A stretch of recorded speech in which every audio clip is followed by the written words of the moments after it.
मौजूद है जी। और शिबली फराज साहब, एक बड़ी इंपॉर्टेंट चीज़ है जिस पे मैं चाहूंगा कि आप रोशनी डालें। मौलाना फजलुर रहमान साहब पिछली दफा आते हैं इस्लामाबाद और आके यहाँ पे पड़ाव डालते हैं। कुछ ऑपोजिशन की जमातें जो हैं वो हाजिरी लगाने जरूर जाती हैं, वहां पे हाजिरी भी लगाती हैं, लेकिन डेफिनेटली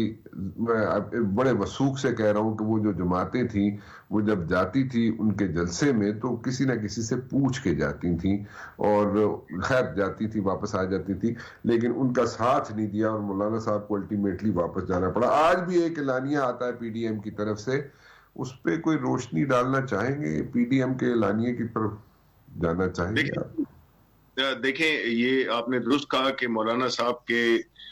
दिल में जो है तो बड़ा एक रंज है, और उनके उसमें एक जहन में भी उनके ये बात है कि इन दो पार्टीज ने, मुस्लिम लीग नून और पीपल्स पार्टी ने, उनके साथ जब उनका कराची से शुरू हुआ था धरना, तो उसमें उसके साथ आखिरी मोमेंट पे उन्होंने दगा दे दिया। अब ये इस कॉन्टेक्स्ट में, पॉलिटिकल कॉन्टेक्स्ट में इसलिए इंपॉर्टेंट होती है बिकॉज हर पॉलिटिकल पार्टी की एक इंस्टीट्यूशनल मेमोरी होती है कि माजी में उस हुकूमत ने, उस पार्टी ने, पॉलिटिकल पार्टी ने किसी ऐसे जंक्चर पे किस तरह, जिस तरह के नवाज शरीफ ने जिस तरह के इलेक्शन में सबको कहा कि जी हम इलेक्शन का बायकॉट करेंगे, और उन्होंने 2008 का इलेक्शन था या जब भी था, तो उसमें उन्होंने सबको इस पे कहा कि बायकॉट करेंगे, और फिर खुद जो है तो उन्होंने इलेक्शन में हिस्सा ले लिया। उसमें हमारी पार्टी भी शामिल उस वक्त। तो असल में बात यह है कि अभी भी उनके दिलों में यही एक दूसरे के बारे में खदशात, तहफ़्फ़ुज़ात ये पाए जाते हैं, जिसका कि आपने एक इशारा देखा गिलगित बल्तिस्तान में, या सॉरी, ये जो बीबीसी को इंटरव्यू दिया बिलावल भुट्टो ने, जिसमें कि बुनियादी तौर पे वो जो एक अंदरूनी और ये जो नजरियाती और सियासी जो वो है हिकमत अमली है हर पॉलिटिकल पार्टी की, उसमें उनका ये सामने आया, खुलकर सामने आया कि वो एक दूसरे के साथ मुत्तफिक नहीं है। वो एक ही चीज की वजह से इस वक्त इकट्ठे हुए हैं, वो है कि हुकूमत पे प्रेशर डाला जाए या इदारों पे प्रेशर डाला जाए कि वो उनकी जो करप्शन के मुकदमात हैं, जो भी उनकी जो कॉम्प्लिकेशन हैं, जिन मुश्किलात में वो कानूनी तौर पे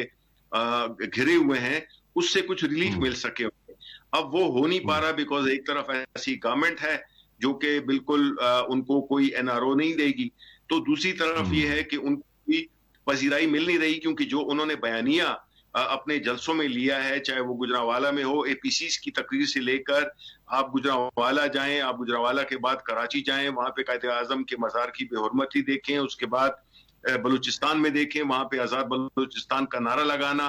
और पीडीएम के रहनुमाओं को उसकी तरदीद न करना या मुजम्मत न करना, ये, और फिर उसके बाद अगर बिलावल भुट्टो की आप स्पीच देखें, इसी तरह आपको ये नजर आएगा कि इन पार्टीज में आपस में मुश्तरक कुछ भी नहीं है। तो जब सियासी नैरेटिव पे इश्तराक ना हो तो जाहिर है कि वो फिर वो चीज चल नहीं पाती आगे।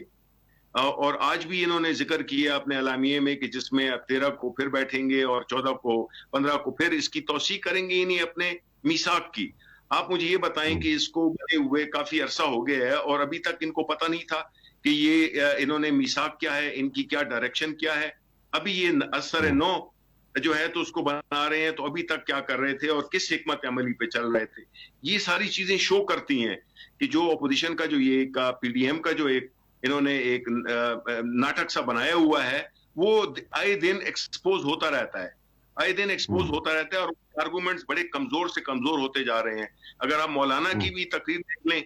तो वो अगर इलेक्शन की बातें करते हैं तो ये कैसा इलेक्शन है कि जिसमें कि उनका बेटा जीत जाए तो वो ठीक है, वो हार जाए तो गलत है। शायद खाकान अपनी 22 सीट हार जाए फिर वो गलत है, और अगर वो लाहौर में जीत जाए तो वो ठीक है। फिर वो गिलगित बल्तिस्तान में भी इलेक्शन में हिस्सा ले रहे हैं। तो ये समझ नहीं आते कि ये इस किस्म की जो उनकी एक कंट्राडिक्टरी किस्म की, मुतजाद किस्म की जो उनकी सियासत है, जो उनके बयानात है या उनका जो तर्ज अमल है, वो उससे जो है तो बिल्कुल वो एक्सपोज हो गए हैं। और जो पीडीएम का जो एक वो था एक लेके चला था, तो हमें तो पता नहीं था कि वो उनको अभी तक उन्होंने मिसाक ही नहीं किया कि किन बातों पे बात करनी है और क्या उनकी जो ये जो तहरीक है उसका क्या ऑब्जेक्टिव क्या है, आया वो अवाम है या वो उनकी जाती मफादात हैं। तो तो अब तक तो ये बात आश्कार हो गई है कि उनकी जो बातें हैं वो सिर्फ अपने जाती मफाद के लिए हैं और उसका अवाम के लिए कुछ नहीं है, अवाम की भलाई के लिए कुछ नहीं है। अच्छा, चले, ये तो चीजें क्लियर हो गई, क्योंकि बड़ा अच्छा पॉइंट है, क्योंकि अगर अभी तक डायरेक्शन ही नहीं समझ आई इन लोगों को, पीडीएम वालों को, क्योंकि बड़ा एक